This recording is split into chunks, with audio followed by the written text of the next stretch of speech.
Halo teman-teman, perkenalkan nama saya Liniartika dari Pendidikan Geografi Universitas Negeri Semarang. Kali ini saya akan membahas mengenai video micro teaching dengan materi ketahanan pangan nasional, penyediaan bahan industri, serta potensi energi baru dan terbarukan di Indonesia. Mari kita simak video berikut ini.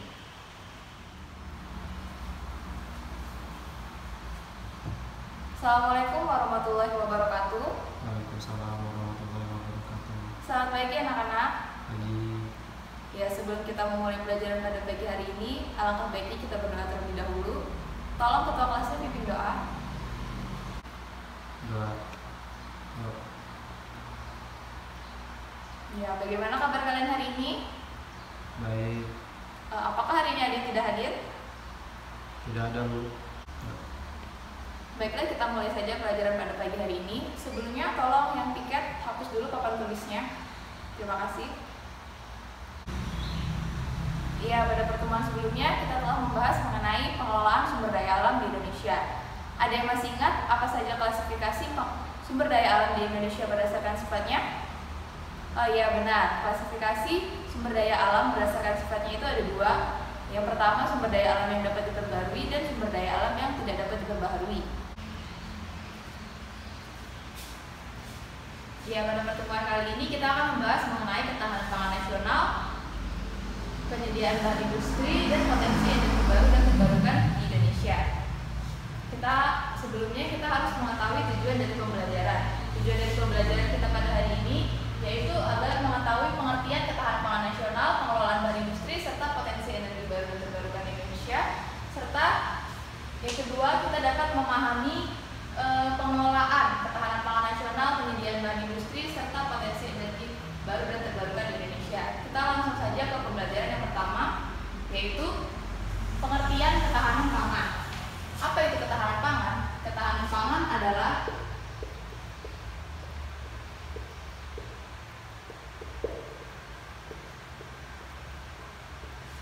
ini tercukupinya pangan. Tercukupinya pangan ini baik itu untuk negara maupun dalam suatu rumah tangga. Dan ini tercermin dari adanya ketersediaan pangan yang ada di suatu negara atau rumah tangga tersebut. Kemudian di ketahanan pangan ini terdapat 4 komponen. Yang pertama, kecukupan. Maksud dari kecukupan ini adalah kecukupan dari tersedianya pangan di dalam suatu rumah tangga dan pada suatu rumah tangga tersebut tidak mengalami kekurangan tersediaan pangan. Yang kedua yaitu stabilitas. Contohnya yaitu pada suatu rumah tangga ketersediaan pangannya itu stabil dan tidak kekurangan seperti itu. Yang ketiga, aksesibilitas.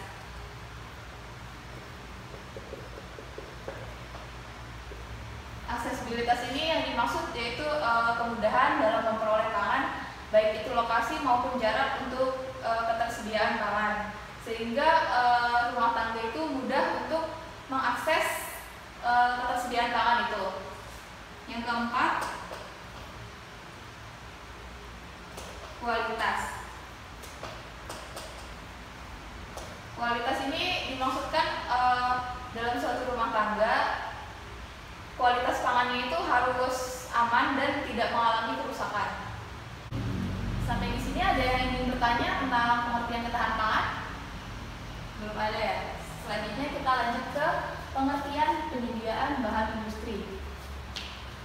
Sebelum kita mengetahui apa itu pengertian penyediaan bahan industri, kita harus mengetahui apa itu industri sendiri. Industri itu adalah seluruh kegiatan ekonomi di mana kegiatan ekonomi ini mengolah bahan baku menjadi barang yang mempunyai nilai tambah. Nah, jadi industri itu kegiatan ekonomi di mana mengolah bahan baku sehingga menghasilkan nilai tambah atau manfaat. Nah, contoh dari industri ini seperti jasa industri.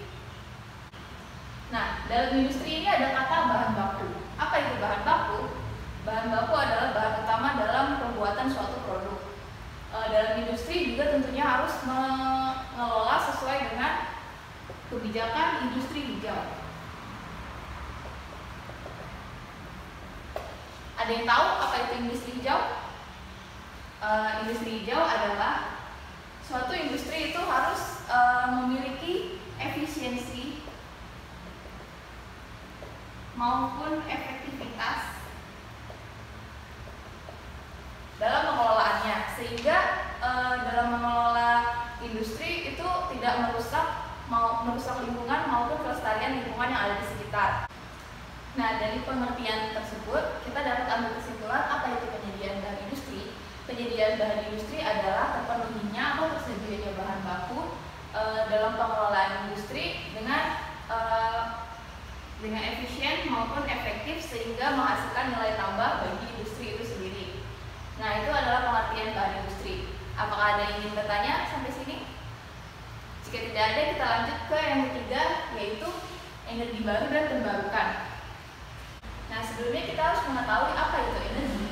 Energi adalah suatu kemampuan untuk melakukan pekerjaan atau usaha. Nah, contoh dari energi itu seperti energi panas, energi elektromagnetik, energi kimia, dan lainnya. Nah, energi ini dihasilkan dari sumber daya energi.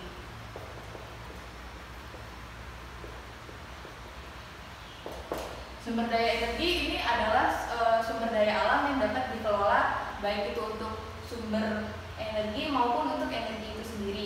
Nah, sini ada sumber daya energi. Sumber daya energi ini dikelompokkan menjadi dua, yaitu sumber daya energi tak terbarukan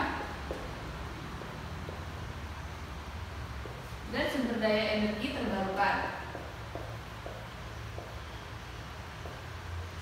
Apa itu sumber daya energi tak terbarukan dan terbarukan?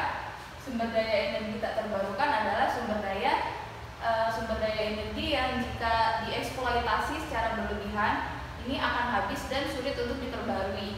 Contohnya seperti minyak bumi, batu bara, maupun gas alam. Nah, jika kita mengeksploitasi batu bara secara berlebihan, tentunya batu bara itu akan habis dan kita akan mengalami kesulitan. Seperti yang kita ketahui bahwa batu bara ini dapat membantu untuk listrik di berbagai wilayah. Nah, yang kedua yaitu sumber daya energi terbarukan. Sumber daya energi terbarukan ini adalah sumber daya energi di mana jika kita gunakan secara terus-menerus ini akan tetap ada, tetapi jika pengelolaannya baik. Nah, contohnya dari sumber daya energi terbarukan ini adalah sinar matahari, angin, air. Nah, itu kan tersedia terus di bumi ini ya. Tapi dalam pengelolaannya itu harus berkelanjutan sehingga akan terkelola dengan baik dan kita juga mendapatkan manfaat dari sumber daya energi tersebut. Nah, dari pengertian tersebut kita dapat menyimpulkan apa itu energi baru dan energi terbarukan. Energi baru adalah jenis-jenis energi yang pada saat ini belum banyak orang yang menggunakan secara massal. Contohnya yaitu seperti penggunaan sinar matahari untuk menyalakan lampu lalu lintas yang ada di jalanan. Nah, selanjutnya yaitu energi terbarukan. Energi terbarukan adalah energi yang berasal dari sumber daya energi terbarukan, di mana ini akan sifatnya berkelanjutan jika kita mengelolanya dengan baik. Contohnya itu seperti air. Nah, air ini dapat dikelola untuk pembangkit listrik tenaga air. Nah, di berbagai wilayah di Indonesia sudah cukup banyak pengelola listrik tenaga air. Nah, itu tadi pengertian dari ketahanan pangan nasional, penyediaan bahan industri, dan potensi energi baru dan terbarukan. Sampai di sini ada yang ingin bertanya?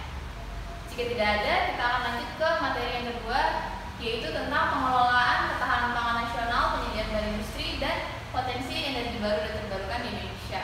Yang pertama, kita ke pengelolaan ketahanan pangan nasional. Nah, seperti yang kita ketahui, komoditas utama pangan di Indonesia itu adalah padi. Nah, padi ini dalam sarana untuk menggunakannya itu menggunakan sumber daya lahan pertanian. Dalam hal ini kita harus mengelola sumber daya lahan pertanian tersebut. Pengelolaan sumber daya lahan pertanian ini harus memperhatikan kelestarian lingkungan. Nah, dalam hal tersebut maka padi ini harus dikelola dengan sumber daya lahan pertanian. Pengelolaan dari sumber daya lahan pertanian yang baik itu harus memperhatikan kelestarian dari sumber daya lahan tersebut. Apa itu kelestarian sumber daya lahan pertanian? Kelestarian sumber daya lahan pertanian adalah suatu usaha atau tindakan yang dilakukan untuk menggunakan atau memanfaatkan sumber daya alam sebagai media ataupun sarana sehingga dapat meningkatkan produktivitas maupun untuk keuntungan bagi masyarakat maupun suatu negara. Itu adalah pengelolaan dari sumber daya lahan pertanian dalam ketahanan pangan nasional. Selanjutnya kita ke pengelolaan dari penyediaan bahan industri.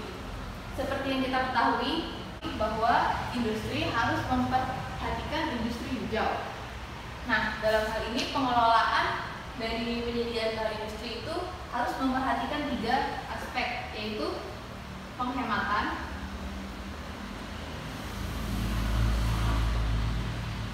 optimalisasi, dan yang ketiga teknologi.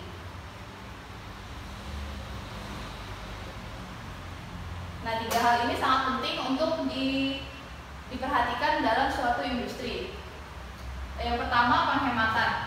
Dalam hal ini suatu industri harus menghemat penggunaan bahan baku maupun bahan utama yang digunakan untuk suatu industri.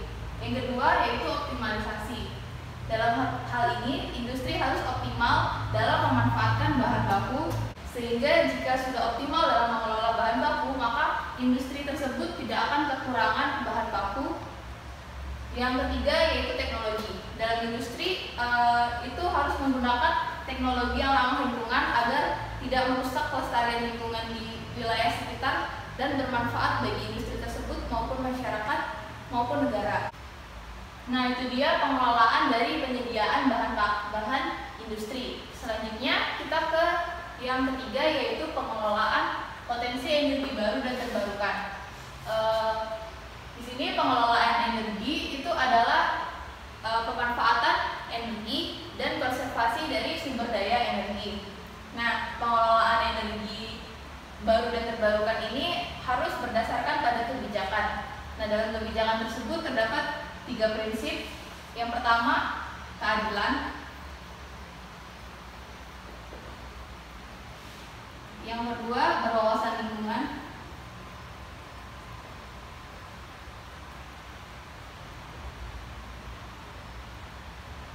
Dan yang ketiga, berkelanjutan.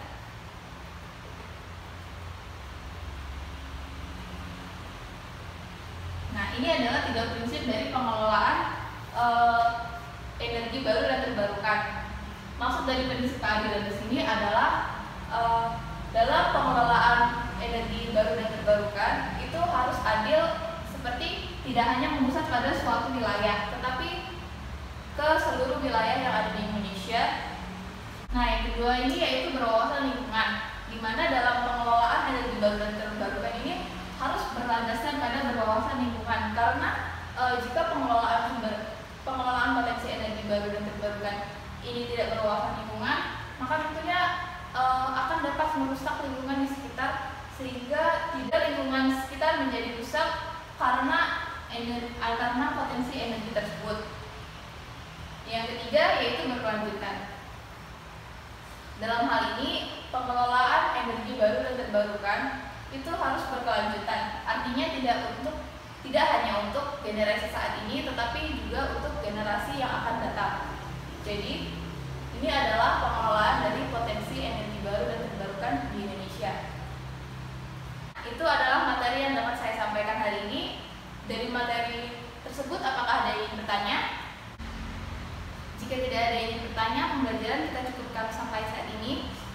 Setelah kita mempelajari tentang pengertian dan pengelolaan ketahanan pangan nasional, penyediaan bahan industri, dan potensi energi baru terbarukan di Indonesia, kita dapat menyimpulkan bahwa ketiga hal tersebut merupakan kekayaan yang dianugerahkan oleh Tuhan Yang Maha Esa. Oleh sebab itu, kita dalam pengelolaan maupun pemanfaatannya itu harus menggunakan prinsip-prinsip yang sesuai seperti berkelanjutan, berwawasan lingkungan, maupun dengan teknologi yang ramah lingkungan, sehingga kita dapat merasakan dampaknya tidak hanya untuk saat ini, tetapi juga untuk masa depan nanti.